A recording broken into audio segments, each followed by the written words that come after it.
அருமையானவர்களே, இந்த நாளிலும் ஆண்டுடைய வார்த்தையை நான் இடத்திலே கொண்டு வருகிறேன். தேவ பிரசன்னத்தை நாம் அனுபவிப்பது ரொம்ப முக்கியம். நம்முடைய வீடுகளிலே தேவ பிரசன்னம் இருப்பது ரொம்ப ரொம்ப முக்கியம். நாமே ஜீவனுள்ள தேவனுடைய ஆலயமா இருக்கிறோம் இல்லைங்களா? அப்ப தேவ பிரசன்னத்தை நாம் ஒவ்வொரு நாளும் நம்முடைய வீட்டுல இருக்கிறத அனுபவிக்கணும். ஏன்னா ஆண்டவரோட பிரசன்னம் ரொம்ப முக்கியம். ஆண்டவரோட பிரசன்னம் ஒருவருடைய வீட்டுல இருந்தா தேவன் அந்த வீட்டை ஆசீர்வதிப்பார். அந்த வீட்டில் உள்ளவர்களையும் ஆசீர்வதிப்பார். அந்த வீட்டில் உள்ளவைகளையும் ஆசீர்வதிப்பார்.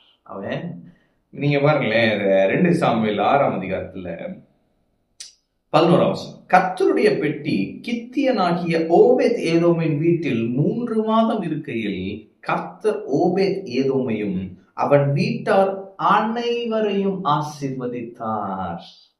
தேவனுடைய பெட்டி நிமித்தம் கர்த்தர் ஓபேத் ஏதோமின் வீட்டையும் அவனுக்கு உண்டான எல்லாவற்றையும் ஆசீர்வதித்தார் என்று தாவீது ராஜாவுக்கு அறிவிக்கப்பட்டது.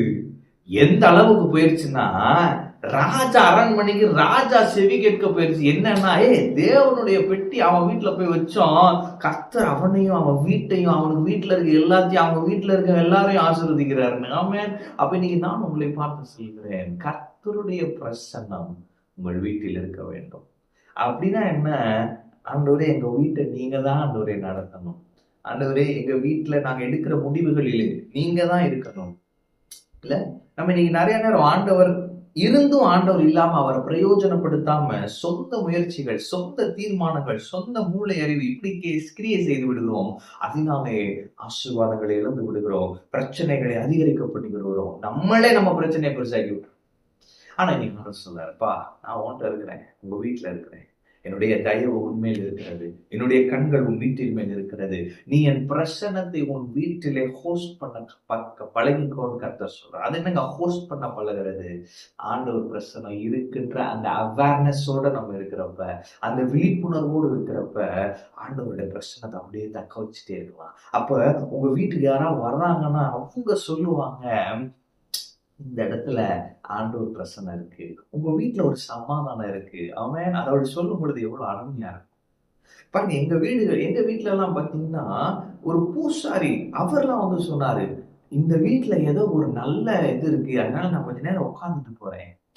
அவன் அப்ப உங்க வீடு தேவ பிரசன்னத்தை அப்படியே தக்க வைத்துக் கொள்ளுகிற வீடா இருக்க வேண்டும். அப்படி இருக்கும் பொழுது என்ன நடக்குதுன்னா, தேவன் உங்களை ஆசீர்வதிப்பார், உங்கள் வீட்டை ஆசீர்வதிப்பார், உங்கள் வீட்டில் உள்ளவர்களை ஆசீர்வதிப்பார், உங்கள் வீட்டில் உண்டான எல்லாவற்றையும் ஆசீர்வதிப்பார். ஆமென். அப்ப கர்த்தருடைய ஆசீர்வாதம் உங்களுக்கு வேணும்னா, கர்த்தருடைய ஆசீர்வாதத்துல நான் இருக்கணும்னா, நான் ரொம்ப ஆசீர்வாதமா இருக்கணும்னு ஆசைப்படுறேன் பிரதர். அப்ப நான் சொல்றேன் பிரதர், உங்களுக்கு தேவை கர்த்தருடைய பிரசன்னம். ஆமென். உங்க வீட்டுக்கு தேவை கர்த்தருடைய பிரசன்னம். அப்படி இருக்கும் பொழுது நம்ம வீட்டுல எந்த தீங்கும் அணுகாது, எந்த தீமையும் நெருங்காது, எந்த வாதையும் அணுகாது. ஏன்னா கர்த்தருடைய பிரசன்னம் நம்ம வீட்டை சுத்தி இருக்குது, கர்த்தருடைய பாதுகாவல் நம்ம வீட்டை சுத்தி இருக்கு. ஆமென். அது ரொம்ப முக்கியம். அடுத்து இன்னும் முக்கியமானது இதை சொல்லி நான் முடிக்கிறேன். என்னன்னா, ராஜாவுக்கு அறிவிக்கப்பட்டது. ஆமென். அப்ப உங்களுடைய ஆசீர்வாதம் அப்படி அந்த தேசத்தின் அதிகாரிகள் எல்லாம் அஃபெக்ட் பண்ணிருச்சு பாருங்க. அப்படியாக நடக்க போகிறது. கர்த்தர் உங்களை அப்படியாக ஆசீர்வதிக்க போறார். நீங்க ஒரு ஸ்மால் ஸ்கேல் பிசினஸ் பண்ணிட்டு இருக்கலாம், தேவன் அதை அப்படியே லார்ஜ் ஸ்கேல் கொண்டு வந்து ராஜாவுக்கு அறிவிக்கப்படும். ஆமென். கவர்மெண்ட் அபிஷியல்ஸ்க்கு அறிவிக்கப்படும், அரசாங்கத்திற்கு அறிவிக்கப்படும். இங்க ஏதோ நடக்குதுங்க. ஆமென். டிவைனா என்னமோ பண்ணிட்டு இருக்கிறானுங்க அப்படி சொல்ல போறாங்க. கர்த்தருடைய பிரசன்னம் நம்முடைய வீடுகளில் இருக்கட்டும். கர்த்தர் நம்மை ஆசீர்வதிக்கட்டும். தேசம் அறிந்து கொள்ளட்டும் கர்த்தர் நம்மோடு இருக்கிறார் என்பதை. ஆமென். கர்த்தர் உங்களோடு இருக்கிறார். கர்த்தர் உங்களை ஆசீர்வதிப்பார்.